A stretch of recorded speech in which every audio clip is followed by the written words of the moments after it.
बिस्मिल्लाहिर्रहमानिर्रहीम। अस्सलाम वालेकुम। दोस्तों, आज हम इकट्ठे हैं, उन दुखी इंसानियत के लिए हम इकट्ठे हैं जो कश्मीर में उनके पास कोई हकूक़ नहीं है, उनके सारे हकूक़ सल्ब कर दिए गए हैं। हम उन मजलूमों की आवाज़ हैं। तो शेख साहब कह रहे थे कि कंडेम करने से कोई फ़ायदा नहीं होगा। मैं समझता हूँ कंडेम करने से बहुत फ़ायदा होगा। अगर कश्मीर कॉज आज अगर जिंदा है तो ये हम जो इकट्ठे हैं, कंडेम करते हैं, मुख्तलिफ फोरम पे आवाज़ उठाते हैं, तो इस वजह से, वरना इंडिया तो उसको खा जाता। हम उनकी तरीके भी भूल गए होते हैं। अगर वो बाकी है तो जस्ट एक वकील है सिर्फ पाकिस्तानी अवाम की, बाकी दुनिया में कोई उसकी वकालत के लिए नहीं खड़ा होता। सिर्फ पाकिस्तानी अवाम उनकी वकालत करती है, हर फोरम पे करती है। तो मुझे याद है, मैं ना मियां साहब वज़ीर आज़म जो आज़ाद कश्मीर के थे, आज से 4-5 साल पहले की बात है, मैंने उनसे कहा कि कश्मीर आज़ाद तो होता नहीं, हम तो कंडेम भी करते हैं। वो शेख साहब वाली बात, हम हर रोज़ कंडेम करते हैं, हर रोज़ कॉन्फ्रेंसें करते हैं। वो कहते हैं बेटा ये काम जो है ना आज़ादी वाला, इसमें नस्लें लग जाती हैं, नस्लों को शहीद करवाना पड़ता है, जोर लगाना पड़ता है, तो इस पर सदियां गुजर जाती हैं। लेकिन अगर ये काम भी हम छोड़ दें तो ये सदियों में भी नहीं होता। तो मैं कश्मीर में जुल्म की वो जो होली इंडिया खेल रहा है, वहां की फौजों को मुकम्मल आज़ादी है कि वो वहां पे रेप भी करते हैं। अभी ना रिसेंटली ये आपके पड़ोस में मुल्क है यूक्रेन की जंग लगी है। तो मुझे ये बताएं,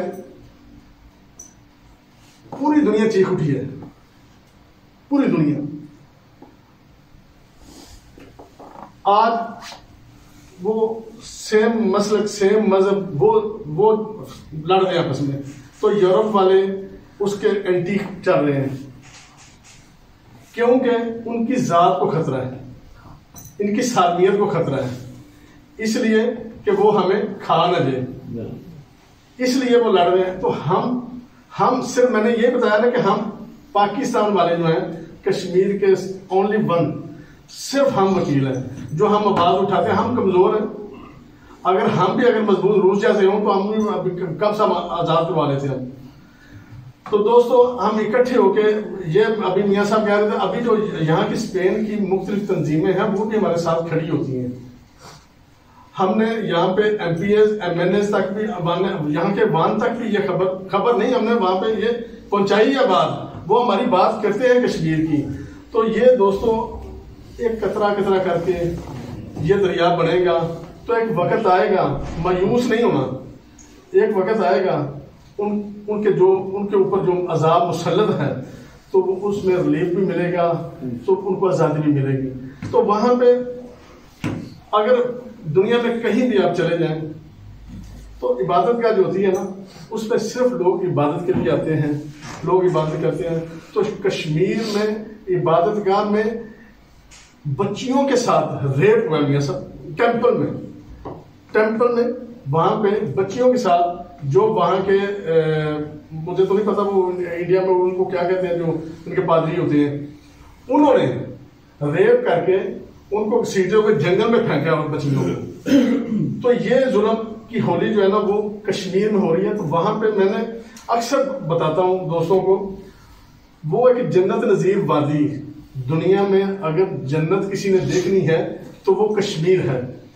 तो उस कश्मीर की जन्नत नजीर वादी को वहां पे फौजियों ने, उनकी 9-10 लाख फौज वहां पे मुसल्लत है, उसका घेरा तंग किया हुआ, उसका मुहासरा किया हुआ है।